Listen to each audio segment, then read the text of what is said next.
Kita berada di Maceh. Baru lepas beli-beli barang. Tadi ada isi minyak dekat Petron Kuala. So kita on the way lagi Kuala Lumpur. Beres.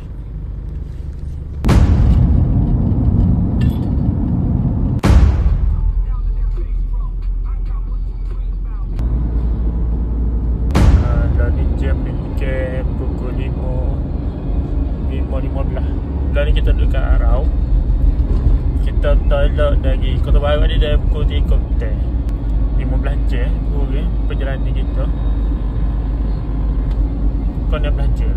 Saya tanya, saya apa? Dalam terutama kali saya perantau tu, aktiviti 3 pun saya buat. Tak sebi rasa sunyi sangat dah kereta.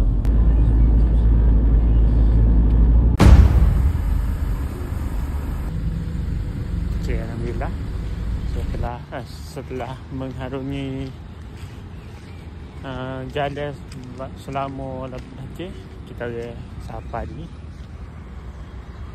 Masjid Saleh. Saat ni baru kegiatan adik ipar dekat rumah saya Woyo. Kita sapa dari pukul 9.30. So kita akan berehat. Saya akan tidur selepas mengharungi jam selama 18 jam. Kita akan set up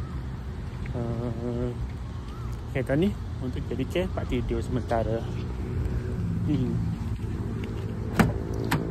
Wah, dah set up.